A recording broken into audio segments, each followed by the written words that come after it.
Assalamu alaikum. Quand tu pries et que tu demandes à Allah Azza wa Jal quelque chose, est-ce que tu t'es demandé, est-ce qu'il n'y avait pas mieux que ce que tu es en train de demander? Alors très souvent, on va demander à Allah Azza wa Jal la santé, la guérison, la sécurité, l'argent, le travail, les enfants, etc. Ça c'est tout à fait normal. Parfois aussi, on va demander qu'Allah Azza wa Jal nous guide, qu'il nous donne plus de connaissances, plus de sagesse, qu'il nous fasse entrer au paradis, etc. Et ça c'est encore mieux. Mais il y a une invocation dans le Coran qui est vraiment très étonnante. Quand on lit cette invocation-là, on se dit mais j'y avais pas pensé. Cette invocation, elle est faite par le prophète Ibrahim alayhi salam et elle est la suivante. Rabbi j'alni muqima as-salati wa min dhurriyyati rabbana wa taqabbal du'a. Ô mon Seigneur, fais que j'accomplisse assidûment la salat ainsi qu'une partie de ma descendance. Ô notre Seigneur, exauce ma prière. Alors vous voyez ici, c'est Ibrahim alayhi salam qui dit ça. Et Ibrahim alayhi salam accomplissait déjà la salat et il était exaucé par Allah Azza wa Jal. Mais pourtant, il a considéré que c'était important de demander à Allah Azza wa Jal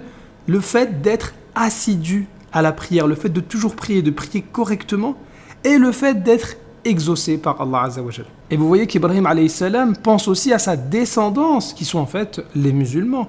Et donc ça montre qu'Ibrahim alayhi salam a été exaucé puisque nous sommes les descendants d'Ibrahim alayhi salam et alhamdulillah nous accomplissons la salat. Alors maintenant si on revient sur cette invocation, il y a deux choses qui sont très importantes.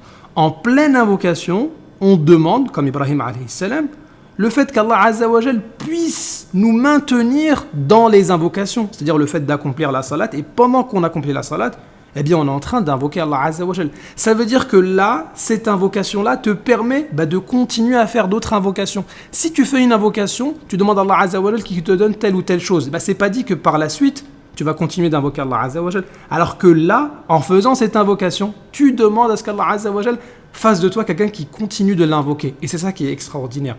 Et deuxièmement, eh bien, tu demandes à ce qu'Allah Azza wa Jal accepte tes invocations. Puisque c'est pas parce que tu invoques continuellement Allah Azza wa Jal que ça veut dire que tu vas être exaucé automatiquement. Et puis là, tu vas commencer à te prendre pour je sais pas qui. Eh bien, ici, Ibrahim alayhi salam, qui est l'un des meilleurs prophètes, lui-même a besoin de demander à ce qu'Allah Azza wa Jal l'exauce. Donc en fait, cette invocation, elle est extraordinaire. Elle te permet de te maintenir dans la continuité de l'invocation. Tu invoqueras Allah Azza wa Jal tout le temps, puisque tu feras partie de ceux qui accomplissent assidûment la salat. Mais en plus, elle va faire en sorte que Allah Azza wa Jal puisse t'exaucer. Rabbi j'alni muqima as-salati wa min dhurriyyati rabbana wa taqabbal du'a.